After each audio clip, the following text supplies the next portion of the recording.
morning. It is early morning, so, and it's on a early Sunday in the beginning of January. It's still very much dark outside where I live. So I've not put my sunscreen on, and after I put my sunscreen on is when I put makeup on. I just haven't done any of that. I'm still sipping my tea. I'm having cinnamon tea right now, and I just got done doing my ice around my face. And if you don't know what I'm talking about, it's all explained in other videos. But I'm just feeling really called to explain and kind of illustrate in this moment. I'm just called to do it in this moment. The deeper, or at least some of the deeper elements of resiliency.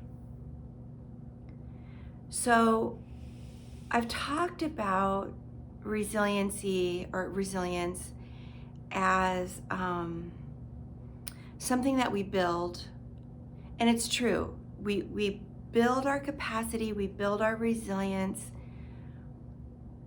through habits, some having to do with our physical body, some having to do with our thoughts, some having to do with our breath.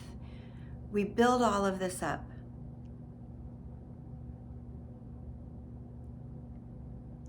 And there's a deeper, I guess I'm gonna say more profound, but it's not a competition. It's like a companion element, and it's not something that we can force. We have to be ready, and a primary way that we help ourselves be ready is by doing all of these other things I've been talking about, including something as simple as flossing, and it's like, well, what does flossing have to do with my resilience? Well, a lot. You're building habits, you're increasing tapas, which is like your internal heat from making effort in the right direction. Like, there's a lot going on.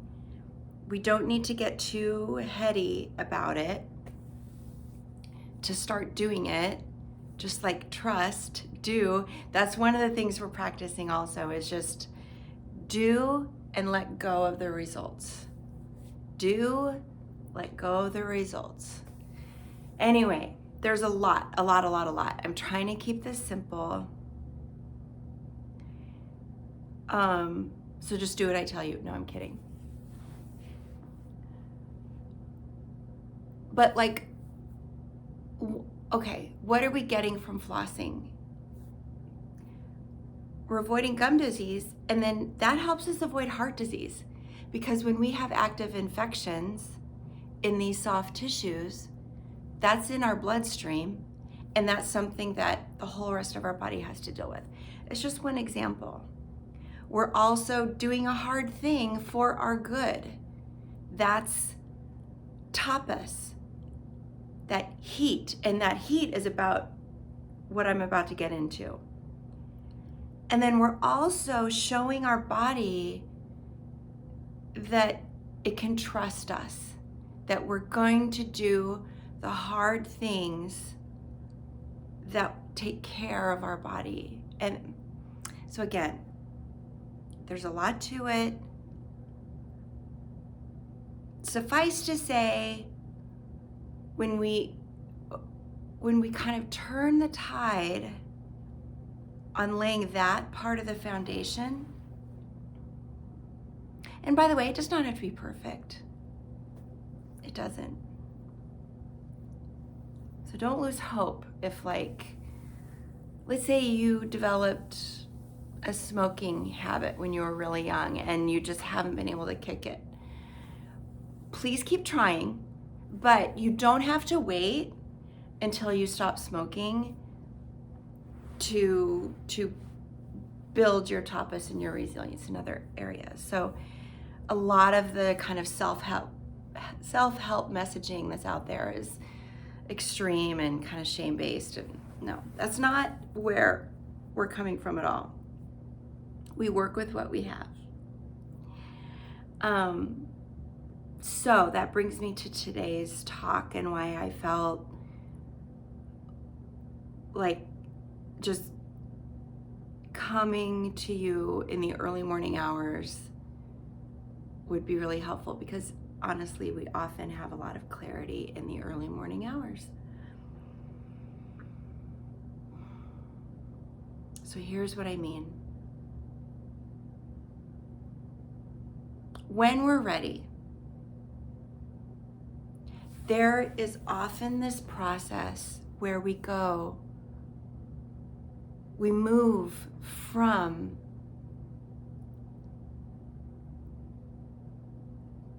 denial, which is helping us. Denial gets such a bad rap. Yeah, denial, it leads to us acting out and having these habitual things that used to help us and don't anymore. But it's protecting us. It's helping us get through our day-to-day. It helped us get through a really hard thing. Ultimately, though, to get to the post-traumatic growth cycle that I've mentioned, to get to a little more of a peaceful landscape, we actually can't walk around with a ton of denial, unfortunately. It kind of clogs things up. And we usually don't know that we have denial, right? Kind of by definition. So all of this comes when we're ready. So don't worry, our system protects us.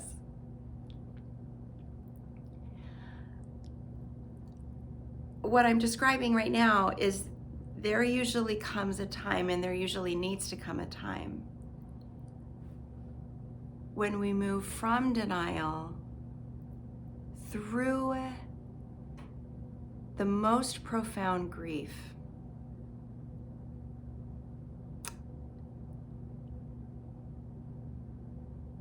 Oh, and I'll say more about these things. Grief that we think might kill us. Grief that has to do with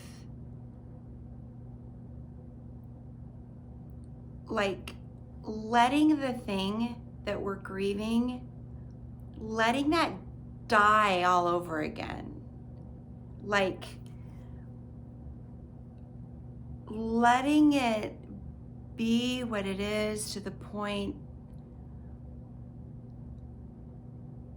of it can feel truly like annihilation of our self. Pema Chodron talks about this really well.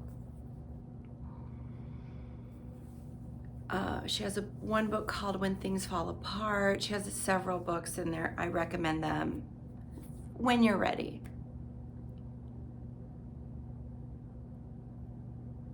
And through this process, very often the grieving process has this intense physical component to it. If you've ever grieved at all, you might be kind of racking your body, or your body is racking itself, and the tears and loud vocalizations, or like there might be just this intense physical withdrawal. There tends to be a very physical component to denial and also to grief. And just to go back to some of the earlier things I've talked about, we need our tapas built up. We need our body trusting us. We need to trust our body. We need, have this relationship by doing these other things so that we're ready. So this is kind of how it all starts to fit together.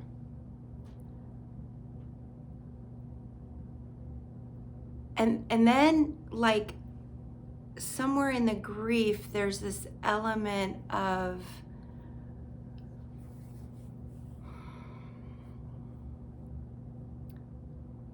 different traditions call it different things. It could be detachment, let go, let God, radical acceptance. You know, there's a few different words, but I guess I'll just stick to the physical manifestation of it, because to me it's where yoga just shines, and yoga therapy just, it's so much about what we're doing. There comes this point where we're on a new frontier. We're in a new space in our body and our brain where at least some of the past is in the past. We're not carrying it physically, because when we're in denial, we're often still carrying literally in our tissues, like the coding and by that I'm CODING, not coating, COATING, but coding. That our DNA has been tagged with trauma markers and stress markers. Like there's physical stuff has been going on when we're in the denial stage, and we take care of ourselves. We build our tapas. We do things. Time passes. We build it up. We get the discipline. There's just all this stuff. We practice like different things. And then at some point our system decides, you know, we're ready, let's let some of this come out, or we come through it. And then I think every time I've experienced it or witnessed it for other people, there's this really physical grief that can last a while and be pretty scary. It can be scary. It's brand new territory. We're moving through these things that before we could not afford. We could not afford. That's why we had the denial. It was too awful. And so we're having to trust what's happening. And it physically feels like annihilation. And yet we still let it happen. And we're just like, okay, I'm gonna ride this. I'm gonna ride this wave. I'm gonna trust. I mean, I guess this won't actually kill me right now. I'm gonna have some cinnamon tea. Hang on.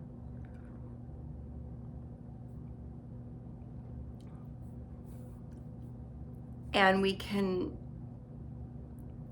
you know, let it fully manifest, and then use the breathing and the thoughts and the practices and the going out for a walk or whatever it might be to kind of help mitigate some of the intensity of it, and then let it fully manifest, and then, you know, work with it. We learn how to kind of titrate the dose.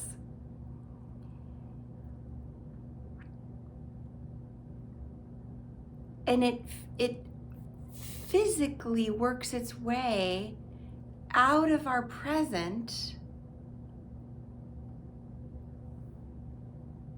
and it becomes part of the past, where of course it was all along, but not physically, not mentally. When we are strongly associating with our long list, you know, there's this thing. It was a joke. So the character Kramer in the show Seinfeld comes up with his own holiday, and then part of celebrating this holiday is having an airing of the grievances. To me, it was hilarious, and I totally resonated with it. Funny, kind of poking fun. Often when clients come to me, and I was in this space a long time ago, and I needed to be there when I was there, but clients will come to me with this and this and this and this, and I have this diagnosis and this diagnosis and this pain and that pain, and then this happened to me and that happened to me. And again, they're coming to me as a client. I get it. They want me to fully understand like the whole thing. And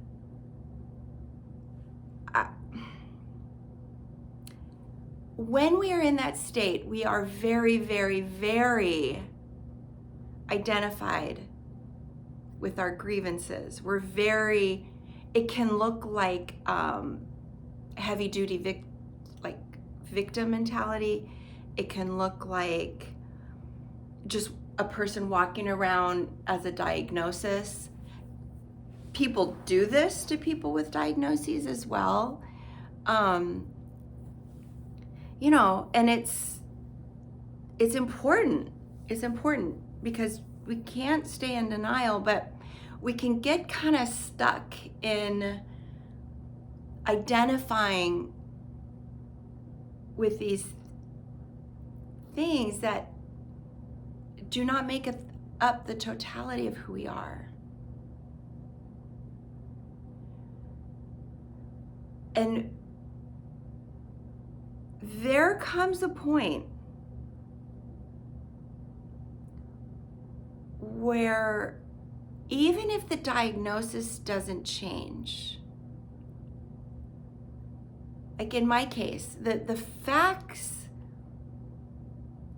of it didn't change, and yet we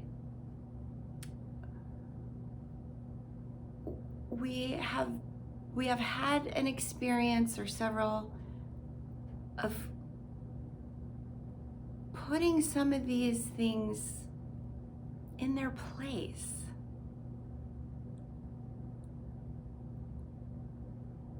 And then there can be grief about that.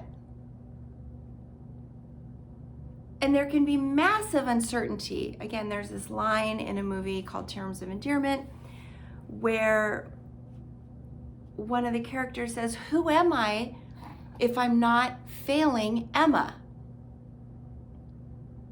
I think that's her name, Emma.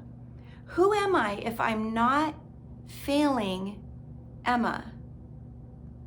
The bad husband says that. And that has stuck with me too. Who am I if I'm not such and such? Who am I if I'm not la la la la la? Again, not negating any of the experiences, the identifications, not that stuff. But to the degree that it can start to imprison us. And it can start to take a tremendous amount of energy to keep it, to always have that as our starting point. But there can be grieving.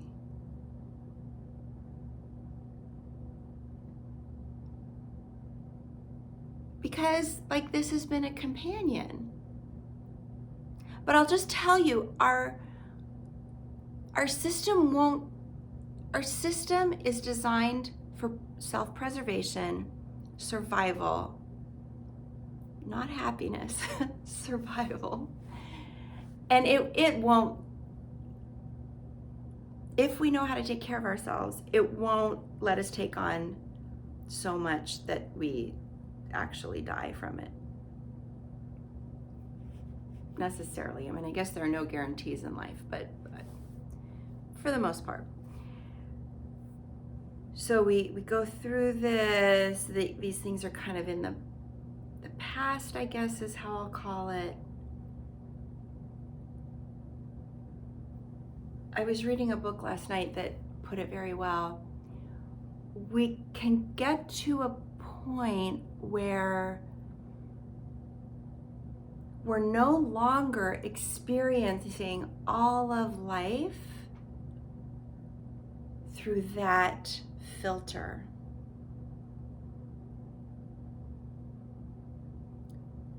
So what had been our filter, even if the facts remain the same, we learn. It's like a physical process. We learn to sort of set it aside. And you can't rush this. It just like it happens, and you set yourself up and do practices and whatnot. And then we go back to, if we've ever had this experience before in our lives, or for the first time, we're experiencing all of the sensory inputs, all of life, not through the filter, not through the, I've been this and that happened to me, and awful, terrible stuff. Ugh, it's terrible. And there's a reason that we had to really strongly identify with all that. I'm not scolding. I'm describing.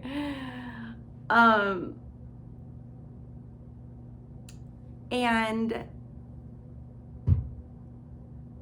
yeah, and then there can be some grief of that letting go, and then there's like immense trust that has to happen. Like trust in, the process, the unknown. If you're at all spiritually inclined or religiously inclined, this is where a lot of the language, like God works miracles, let Jesus in. Like if you're Christian, let Jesus in. It's that. It's like, oh, okay. And if it's not quite our time, then we do wake up the next day and we do like, all right, here's a new landscape. And this is the fertile soil. We might be feeling freedom emotionally, mentally, physically. The chronic pain may still be there. The diagnoses may still be there. And also at the same time, we are able to better focus on our meaning, right action,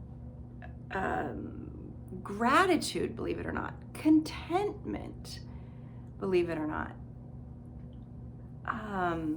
non-harm, kindness, sending loving kindness to other people. I used to think, no, I cannot afford that. Not think it was true for me. I had to try to conjure some loving kindness for myself and like just survive.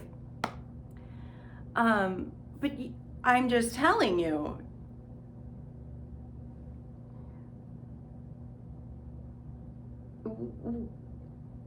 there's something beyond.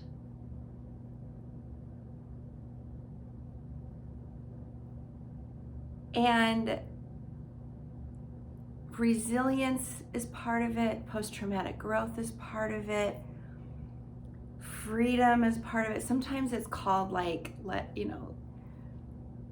letting go of the ego. That is a pretty complex concept, and I can talk about it. It's real, but I don't know how helpful some of that is. Essentially, we don't really have as much of a filter. Frankl talks about this in his book, I think it's Man's Search for Meaning. Like being in it, connecting in, and sci-fi movies will talk about this, like being connected to the be all and end all. That enervation, the aliveness, and we don't have at least as much of the filter and the old scripts and all of that we were experiencing everything through. So there's more about what is all this? What is this resilience? What is yoga therapy? What does anything have to do with anything? Why did you write a foraging book? Well, because foraging could be a great, fun way to like practice a lot of these things. So let me know, how did all of this sound? What resonated for you? Have you had any experiences that feel similar to what I've described here? The sun isn't coming up yet, but it will soon. And I just hope you have a gentle day. Thank you for spending this time with me. And I'll see you again another time soon. Bye.